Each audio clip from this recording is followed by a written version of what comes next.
Welcome to In the Zone. I am Craig Zimmerman, and sitting across from me is a local guy. We go way back. Welcome, Jeremy Kerzakowski. Yeah, thanks for having me.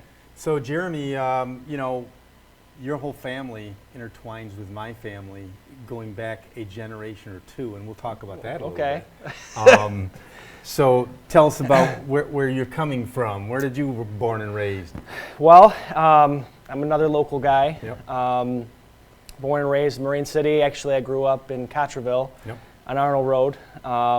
Actually, across the field from my grandfather's farm on Plank Road. Yep. So out in the country. So born and raised. Went to East China schools, Bell River Elementary, Marine City Middle, and then eventually Marine City High School. And we got to talk about your parents. Okay. Roger and Connie. Mm-hmm. And so Roger played football back in the day, as they say back in the day. Yep. How about your siblings?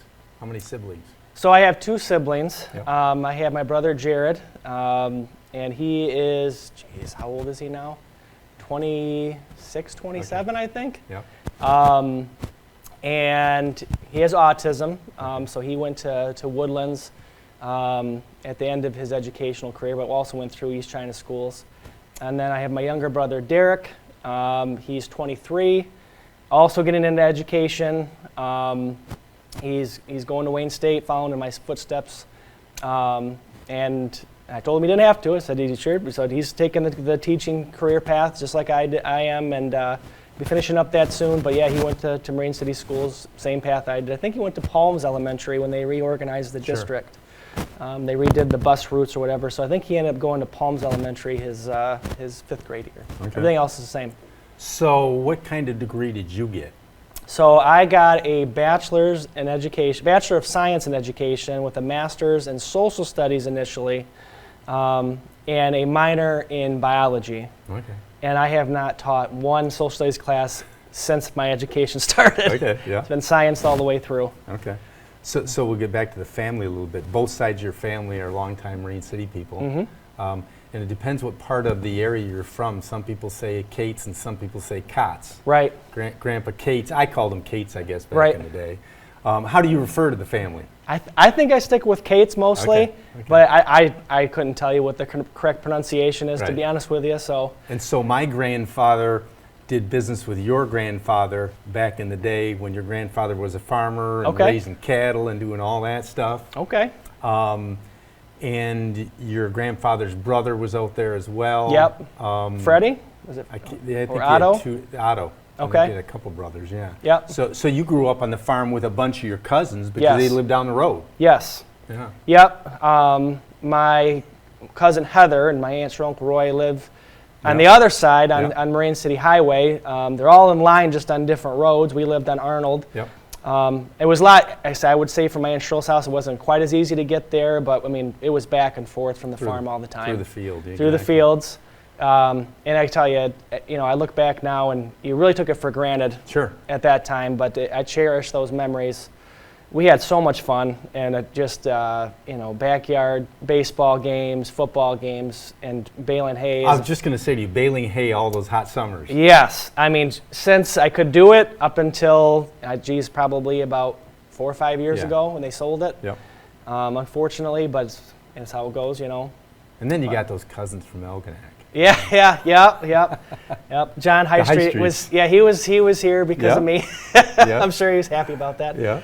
But, the High Streets, like I said, and I always call my Uncle John Mr. Algonac, and he's Mr. Muskrat, Yes. Like I said, very, very good athletes, all of them. My cousin Jacqueline and Heidi, they played at the college level basketball. Yep. Oh yeah, we're all really close. They lived in Florida for a long time, and then they moved. I don't remember. It was a long time ago. But back when the girls were probably in middle school. Middle school. Yeah. Yep. I think they lived. I know my uncle taught at Plantation. Yep. In Florida, Plantation High School. I'm not exactly sure where that is. I always tease Coach High Street too. I mean, he's much older than I am. Yep. So Yeah.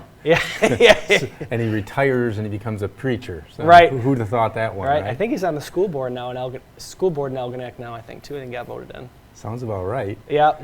So we also go back to the time of of when I called games for Channel 6 for Marine City High School football. Right. And your senior year is quite a year. Yeah. Went to Ford Field and won the championship. Right. No, it was a. I don't think any of us, really saw it coming. Honestly, I think a lot of people, my senior year, especially talking football, we lost a lot of offensive linemen the year before. I think we got knocked out in the regional finals the year prior in 2006. And we, obviously we still had our stud quarterback, Brendan Kay. I mean, generational talent, no doubt. But we were really young on the offensive line. And it was really, honestly, my junior year into my senior year where I really bought it. It took me a minute because I was more focused on basketball a lot, if I'm being honest. But I just fell in love with football. It took me a little bit. I was a late bloomer in that respect, but junior going into senior year, it was a really great experience. Obviously, we started off kind of rough. Yep. Very rough. Very rough. Yeah. I think everybody thought it was going to be an interesting season. It's funny you mention that because as you said that, my memory goes, and I can remember waiting in that gymnasium. Right. Down in Melvindale? Melvindale. Yeah, it was like a stormy, rainy night that night. I think the game got delayed. We actually played him really tough. I think Brent Weil was our backup quarterback because Brendan had hurt his hamstring, I think, in practice. And Brent did a great job, but no one's denying. Brendan kind of is a different level. And the speed of Melvindale at that point. Right. Was like, oof. But we played him tough. I think we lost 13-7. Yeah. I mean, I think we had some drives near the end where we ran out of time, but right. So obviously, coming out the gate with a loss, everybody's a little bit worried. And then the second game? Yeah, second game. That might be one of my. Honestly, it might be one of my favorite games. On a personal level, I think it was one of my best games. So I always look back on that game. I was a blocking tight end. Right. I wasn't, a glitzy, glamoury receiver. They weren't calling my name over the speaker a lot, but I kind of took on my role. And I was very happy to play because we were pretty deep and we were a talented team. So the fact that I had a starting role, I was like, I'll take it. Yes. But yeah, I mean, it was a very gritty game, a lot of back and forth. And I know I was very proud of our offensive line because we made some mistakes, but man, we worked hard to keep us in the game. And that was at Warren. That was at Warren Fitzgerald. Fitzgerald, yeah. Yep, game 2. Brendan came in at the end. I mean, we literally were about 5 seconds from losing 2 in a row. Right, yeah. And I think a lot of us were looking at each other like, I don't know if this ever happened. Right. But Brendan came in and threw like a 50-yard dart to Batchelor in the end zone. Yeah. And like I said, that was probably the biggest dog pile I've ever seen in my life in the end zone. We all just sprinted. So that's another one of those things, as you mentioned, that you can't remember what you had for lunch yesterday, but gosh darn, you can remember the plays. Right. No, I think that was a turning point for our team. I think that brought us together big time. And then obviously going into game 3, we got Brendan back. I mean, no one's denying that was a huge factor. So. Well, and then you look at the trials and tribulations of any sporting events, but then you get into games such as the first playoff game, which, much like scenarios where a team gets beaten the first week of the playoffs, then you're a failure, on the scope of things. And you go against a Flint Powers team, which is a high-powered offense, has some real studs, and you go into halftime down 28-7. 7, yeah. I think they would have scored. Chad Elliman scored a touchdown right before half. Yeah. And like I said, I think the story's been told before. We went in the locker room. Honestly, at that point, I'm going to be honest. I didn't see a whole lot of playing time in the second half because at that time, and I think Coach Glodich said it when he had his interview. Someone said, like, you have a Division I quarterback, throw the ball, and we did. And like I said, we basically, a lot of our blocking tight ends, being me, were taken out, and the next thing you know, we're in twins and a spread offense, and we're letting Brendan do his thing. And next thing you know, I forget what the score was for that game, but we ended up pulling out at the end. Yeah. So I don't know that they scored maybe one touchdown the next half. And that's probably the craziest game from a comeback that you've ever played in. Right, 100%. I mean, in Marine City, we kind of have that never say die mentality. But if you're going in the locker room at halftime, down 28-7, and you just barely scored at halftime, everybody's thinking, I didn't think we were going to get not win districts. You know? So, but yeah, it worked out. I mean, I think that one definitely goes in the history books. Of just an amazing comeback. Yeah. So. And then conversely, my brain is thinking. I'm thinking, A couple weeks before that, though, the Slugfest over in Lansing. Right. Which was probably one of the better regular season games you've ever seen. Right. I did forget about Lansing Sexton. Yeah, that game, I mean, they were huge. Yes. I remember getting off the bus, and I was like, this looks like it could be like a Division III college team, if not Division II. I mean, they were massive, and I really think it came down to a lot of execution on our part, really. Myself going out there, the guy across from me, was bigger, definitely faster, stronger, but I just threw myself as low as I could just to stop him. Tie him up. Yeah, and the thing of it is, give our really good backs a chance to make a play. Sure. Joe Wesley was going to make a play, Chad Elman was going to make a play, Jamal. Yep. So. Yeah, and then onward, to the state championship. Right. Yeah. So, always good times talking about that kind of stuff. Oh, of course. So now, but there's something new going on. There's something new because you're coming back to coach and teach in East China School District. Let's talk about that. So it's been a long time coming. I've been in several school districts and schools prior to getting here. I started off at Cardinal Mooney for 4 years, taught at Port Huron High for a year, then taught at Anchor Bay High for 4 years. So that's 9 years of teaching. It's quite a cornucopia of different sizes, even. Yeah. Oh, yeah. Like I said, that's the thing. I've seen small, private, stereotypically very wealthy families, and then Port Huron public education. Kind of got my feet wet there. And then at Anchor Bay, I think just kind of offered, the area I thought was something that it was a little bit closer, and I had student taught there, so I was definitely comfortable with the administration there, and just knew how things ran. So, but that's the story in itself, which I can get back to. But so, anyways, after year 4, in my mind, an opportunity at Marine City wasn't anything really going to be in the cards. I kind of got word that, actually, I'm not filling in for him, but originally it was Jacob Headley. I know he's taking a position elsewhere right now, and that there'd be a science position open, so I applied for it, interviewed for it, and so I'll be teaching middle school 7th and 8th grade science at Marine City. Okay. Yep. But yeah, so originally I thought it'd be in the high school, but I think I'm filling in for Pamela Young. I think she taught me, if I remember correctly. Yep. So yeah, I haven't taught middle school yet, but the content itself, that should be the same, because I've been teaching Earth and Space Science at Anchor Bay for the last 4 years, and 7th and 8th grade science, that curriculum was a lot of Earth and Space, so it should be a relatively easy transition. Okay. And then you are also going to be coaching. Yes. Yep. So I don't think it was more than 24 hours after I had been confirmed and I accepted the science position, and the phone rings and I see it's Joe Forgetto. And I knew it was probably coming. I didn't know that it was going to be the position it was going to be. But Joe had reached out to me and said, we have my old position, the JV head coach position, open up, and we know you have some experience in it. I had volunteered under him for like 5 or 6 seasons, and then I took a break because of school, and then I came back and I coached 8th grade defense for 3 seasons. Okay. And then I got busy again with other places and the other school districts and buildings that I was working in. But so I've been back and forth. So.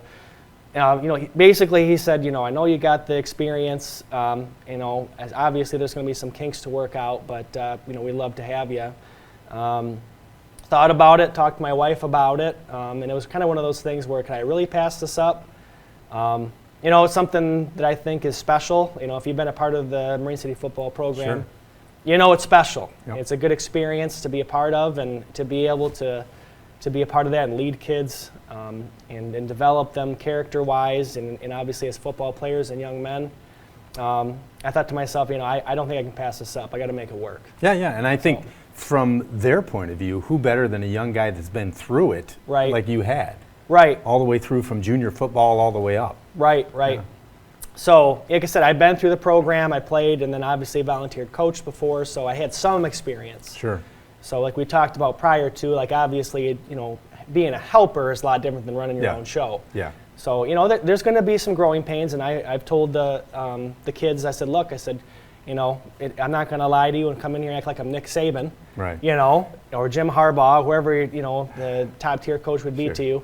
But, I said, we're going to get better every day. I'm committed to working as hard as I need to get better, and day by day, practice by practice, game by game, I'm going to get better, you're going to get better, we're going to work together. And obviously I'm leaning on, Joe Forgetto, Darren. Yep. So. Well, and I think, too, you look at it and you say, it's different if it was just throwing you in there at a big school that maybe they didn't have success, but Joe Forgetto has just laid a foundation, to stand on. And these kids that maybe are playing JV this year played a little bit for him last year, and so they got an idea of what it's about. Not to mention, like I said, we're kind of like a scaffolding program. Like, every level you kind of build on the same scheme. Sure. Right, so it's not like every coach is doing their own thing. Everybody's running the same thing from 8th grade on up. I should say junior football on up. Obviously the scheme can get a little bit advanced, but the base, So now, coming from playing and then helping and coach different things, I gotta believe a lot of this stuff is like, oh yeah, yeah. I mean, it's like a lot of it, right? A lot of it. Yeah. And like I said, like I'd mentioned before, it's a lot of the things that you don't think of like. Ball bag, who's putting the ball bag away, organization, stuff like that. And then, obviously, practice planning and game planning and putting the game plan together. That's all stuff that's going to be new for me. Obviously, before it was I showed up and I listened to what Joe had to say. Yeah. So now being in the position where I got to put it together and it's my responsibility, which is all great, comes with it, but it's just even just having that mental checklist developed in your head of the things I need to do and be looking for. Sure. So. But the good thing is Joe will be around the corner in another classroom. Right. He was over today at mini camp. So, and I know the JV program still means a lot to him. Yeah. He wants to make sure it's in good hands, and I think it's very, I love the fact that he thought of me as replacing him, so reaching out to me. So that means a lot. But no, I know Darren and Joe are going to be looking over and making sure that if I need something, they're going to help. So. Yeah. And the thing that some people don't know, Joe is going on to be the basic assistant coach in varsity and handling what offensive line? Offensive line, which is his specialty anyway. Right. Well, like I said before, I think he was a JV coach for 15 years prior to that. Yeah. That's what he did. He was a JV offensive line or a varsity offensive line coach. Right. So. And then you look at the guru that he listened and grew under, Coach Bob Saskavich. Right, 100%. Like I said, he's learned from the best, and then you have Ron, running the offense for all those years and his twist on things. And just like I said, everything scheme-wise, how you handle yourself at practice, the game. When it's time to get a little fiery, when kind of reading the temperature in the room. So. How many kids do you think you'll end up with on varsity? I would say around 40 kids probably. Okay. Good number. I would be guessing a little bit. I know in our group we're around 30. So at this point, like I said, obviously I just got started over the summer, so an exact number on varsity, don't quote me on that. Now, when did you decide that you wanted to be a teacher? So honestly, like I said, I've been talking about Joe a lot, but when I got to high school, I had no idea what I wanted to do at all. I was going to go to SC4, start take some basics, and we'll see where it goes. Right. So, back at, I don't remember when it was, it would have been like 2012 or something like that. No, earlier than that, 2009. I told you that my brother Jared has special needs, and my dad actually, he pitches for the team. He's the pitcher and been doing that forever. And I would go to the games and watch my brother. So coincidentally, Joe and his wife, I don't think they had kids at that time. Okay. I think they wanted to do something positive together, and they showed up just out of random at the special needs baseball game, and he was helping with the kids. They were both out there helping, and I thought that was pretty cool. Didn't think anything of it. Game got over the one day, and he just come up to me. I just graduated from high school, and he said, "What are you doing in the fall?" I said, "Going to college." He's like, "Would you be interested in helping us out on football? I know you know the offensive scheme that we do. You can help me out with the offensive line." And I said, "Sure. I mean, all I'm doing is going to college, working part-time. That sounds great." And you were single and had all kinds of time. Had all the time in the world. So I said, "Sure." And we got started with it, and I loved it. I loved working with kids, and I said, "Well, how can I do this every day?" for a living, working with kids, and obviously a little different in the classroom, but at the end of the day, you're working with kids. Yep. So that's where it started. Yeah, and I would think that you'll see some of these names that you're familiar with, whether it's a child of somebody you went to school with or something like that, or players that way. Right.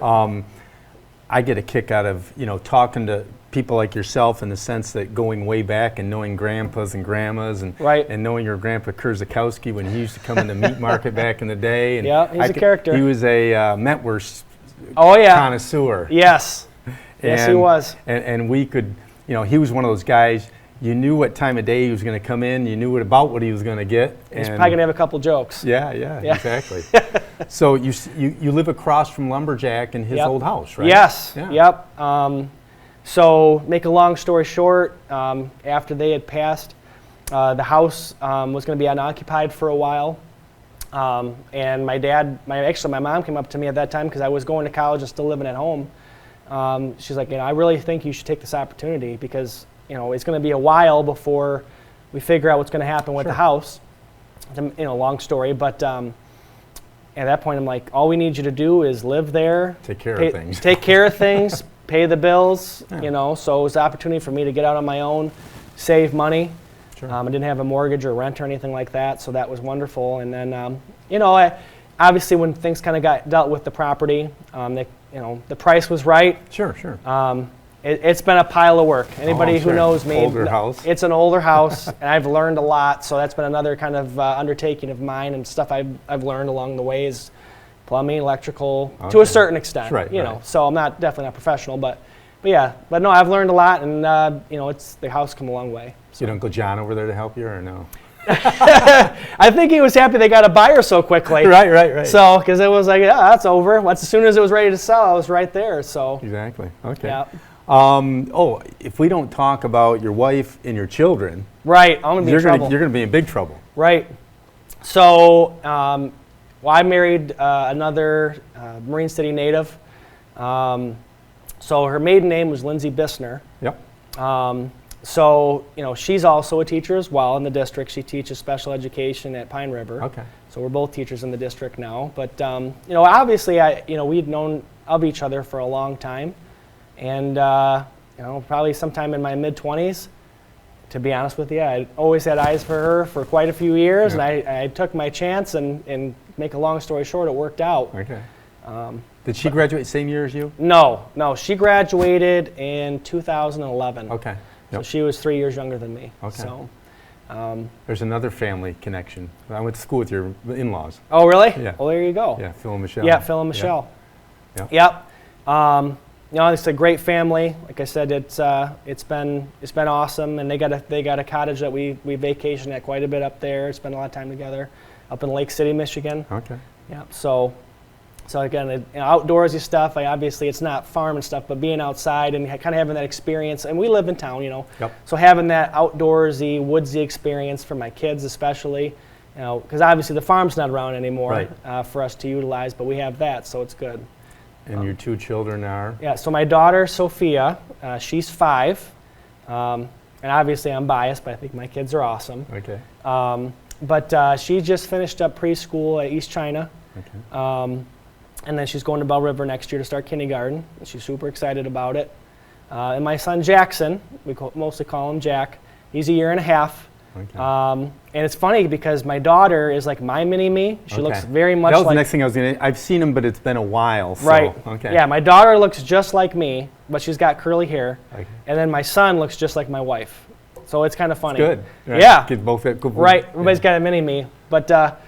everybody says pretty typical, and obviously I'm figuring that out, but my daughter was super easy, played well, mild-mannered. It was a cakewalk, and my son, he's a typical boy. He's into everything, and he'll probably be a pretty good football player someday, I'd like to think. He's tough. He's just, a bull in a china shop. So, before long, he'd be terrible, too, and who knows where he'll be. Yeah, but you can't take your eye off of him. So the Kerzakowski residence in the living room has nothing on the tables. No. Every door is shut. every door shut because he'll get into it. Things are constantly getting ripped out of the pantry. Right. He's into the cup drawer all the time. Those are constantly being slung all over the place. Okay. So it just comes with the territory. So you can just about walk or ride your bike to school if Yep. you wanted to. Yep. Yep. Yeah, that's another thing too, is that it's where we live is going to be super close to Bell Yep. River, where my daughter's going to go, and then obviously to my job at the high school campus there. So. Okay. Expect to see both your in-laws and your parents at all these JV games, and I'm going to be looking for them. So. Well, I'm sure they will. I'm sure they will be. I know. My father-in-law Phil. He's already said he wants to be on the chain gang. So. Okay. So I said I don't think that'll be a problem. Yeah, there we go. Have at it. Yeah, You know. exactly. So. That is one of the best seats in the house, really, Right. for watching a game too. Right. You're in the middle. 100%. You're Yeah. right there. Yep. You know. Now, will you be at Friday night's games playing any role? A lot of the times, you know, they came up to me and asked me if that'd be something I'm interested in. You know, obviously, I don't know if I'll be able to commit to every week, but it's something I definitely want to do as much as I can, because I need to obviously absorb, you know, Sure. how they how they talk and what they see during a Right. varsity game. At that And you've speed. been part of it before, but I asked because I know on Friday nights there's a couple extra guys helping 100%. on headsets, Yep. being an extra set of eyes and ears up, Right. up top. Right. No, I'll definitely be there. I think so. There could be some away games, stuff like that. Yeah. I may not be able to make it. You know, I got a couple of young kids and they understand that. Sure.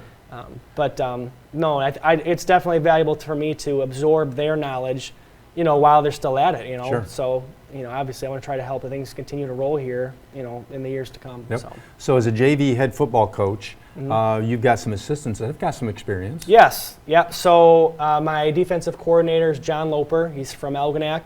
And he said, we've got a chance to know each other over the summer, and I think he's awesome. I think this will be his third year, I think. Yeah.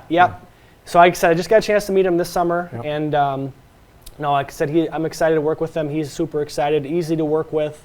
And I know he's got experience in multiple different institutions prior. I know he was at Algonac for a while, I think Michigan Collegiate. Okay. Yep. He'd coached at before, so he's got a lot of experience. And then we got a bunch of young guys. We've got Mikey Westrick. Yep. He was a part of the program, played. Very good coach, very energetic. We've got Tyler Wozniak. He's probably our youngest guy. Yep. Also very energetic, very impressed with him. You know, obviously the energy he brings. I think you know, it's his second year helping. I think Yep. he was there last year, yeah. Yep. So he's kind of rovers around with everything. You know, has a lot of defensive background, but I mean, he definitely helps with our backs as well. And then I actually brought my brother on staff this year, which I was told by Darren. He's like, you know, you can bring your brother on staff, but no fights on the sidelines during the game. So, but yeah, he just interested to come out, work with us. Obviously, me being, you know, his brother and coaching, it was enticing for him to come out and help us out. And he's learning.